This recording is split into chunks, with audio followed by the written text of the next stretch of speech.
Today was the first court appearance for two people charged in the death of an EKU student in Clark County. The flu season turns deadly. 6 Kentuckians have died from the virus. A Frankfort man accused of murdering his girlfriend last year has accepted a plea deal. But the woman's family tells me it isn't bringing them any closure. I just wish he had come more. Tracking, alerting, protecting.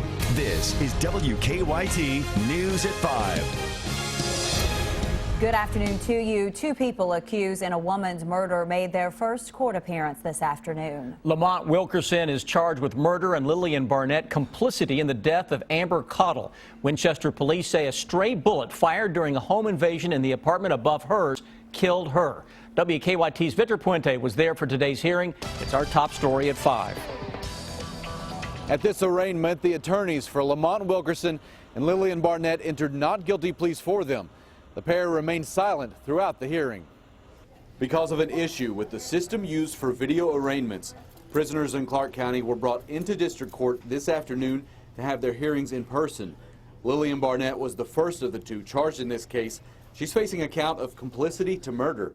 Police say she drove 3 other people to an apartment on Oxford Drive so they could force their way inside. Police say Lamont Wilkerson was one of those men. During the home invasion, multiple shots were fired. One of them went into the apartment below, killing 19-year-old Amber Cottle. In a 911 call from that night, Cottle's fiance asked dispatchers for help. She's shot. She's not moving. She's not moving. She's shot. Wilkerson is charged with murder and robbery. His bond is $250,000. Winchester police released a photo of another man they consider a person of interest. Unlike Barnett and Wilkerson, they don't believe he's from Winchester. Barnett's attorney told the judge he planned to file a motion to have her bond reduced because she's charged with a lesser offense and because she's still in high school. Her bond is set at $100,000. In Clark County, Victor Puente, WKYT. Amber Cottle's funeral was yesterday in her hometown of Stanton. A health alert this afternoon. State officials confirm 6 Kentuckians have died after getting the flu. A child is among the victims. WKYT's Sam Smith shows us who is being hardest hit and what you can do to protect yourself. Flu season is well underway, and doctors say it is not too late to get a flu shot, and they want to encourage everyone to get one. Doctors say flu season typically runs from October to May, and there's no way to tell how bad the flu will be in a given year. Right now, the flu in Kentucky has been categorized as widespread, the highest category available. Doctors say we've been at that widespread level for 4 weeks now. Usually we get to that point sometime between January and March. The state health department says there have been 6 flu-related deaths this year. 5 of those were adults and 1 was a child. They say the most vulnerable people are the very young and very old. It's why they want to remind everyone to keep their hands clean and to cover their mouth when coughing or sneezing. Usually start out with cold-like symptoms that progress to fever and muscle aches, cough, and vomiting. Those are classic symptoms of the flu. Doctors say many people get the flu this season and most do well. They say the flu typically lasts 7 to 10 days. In Frankfort, Sam Smith, WKYT. Doctors suggest calling ahead to see if your physician or clinic has flu shots available. It is going to be a very cold end to 2014 across our area. WKYT Chief Meteorologist Chris Bailey's here to show us the kind of temperatures we'll be dealing with. I just know it's cold. It is cold, and I know something else, guys. It is sunny out there this afternoon for the first time in a long while. We are enjoying a gorgeous sunset that is getting ready to take place here in Lexington and all across the region. That's our view as we look toward that western horizon. You just want to get outside, brave the cold, and endure whatever sunshine we have left over the next half hour and change. Down to 34, so we're down 2 degrees in an hour.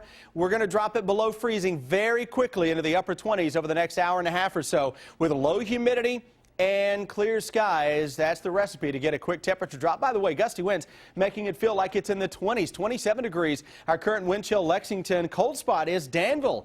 Checking in at 25 degrees. Bundle up if you're out and about this evening. Live First Alert Defender, nothing showing up across Kentucky. A little cloud cover to our north and our southeast. What we're focusing on, though, is way back to the west of us. Now, that's a slow-moving system that won't get in here until late this week and into the coming weekend.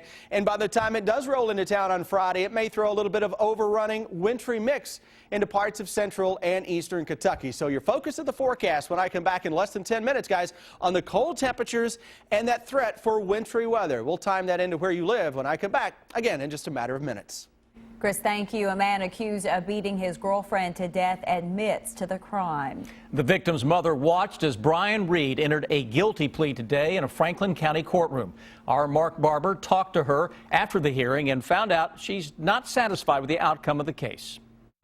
Gypsy Reyes' mother says even though Brian Reed accepted the plea deal, she doesn't believe justice has been served for her daughter. She believes Reed deserves to be sentenced to life in prison.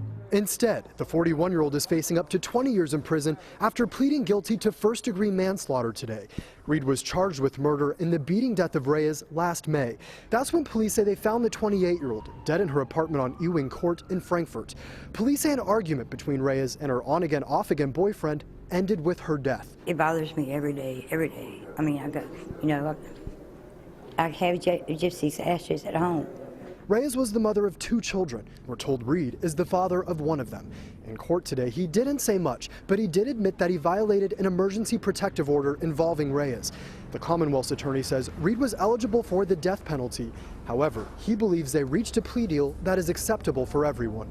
But Reyes' mother, Patricia Murphy, tells us the plea deal isn't bringing her any closure. She would come around, we would laugh, and we'd go places, do things.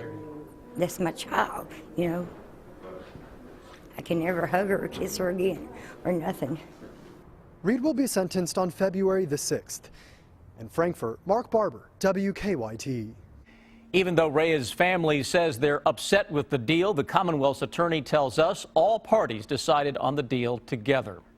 An update now on 4 people injured in a car crash. It happened on US 27 north of Lancaster last night. Investigators say that a pickup with 2 teenagers inside crashed into a van. According to a Facebook page set up for one of the victims, one teenager is talking and awake while the other had surgery today. A mother and daughter in the van were also injured. All the victims are being treated at UK Hospital. Search crews are looking for more victims of Air Asia Flight 8501. Officials began finding debris and bodies today in the Java Sea, not far from the plane's last known location. The jetliner disappeared Sunday with 162 people on board. Greg Boswell is tracking the search from Washington.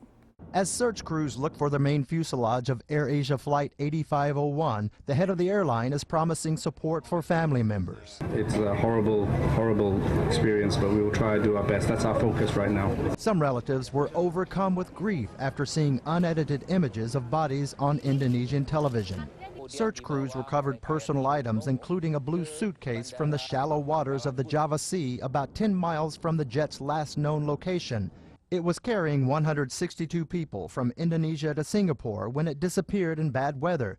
Investigators hope they can recover the plane's black boxes to figure out exactly what happened. I am confident that they know more or less the position of the aircraft, so you should be able to locate it. The USS Sampson and Fort Worth are taking part in the multinational recovery effort. Body bags and coffins are being prepared at area hospitals. Family members will soon begin the grim task of identifying loved ones. Greg Boswell, CBS News. Elite military divers are also joining the search to quickly scour the waters before rough weather moves in.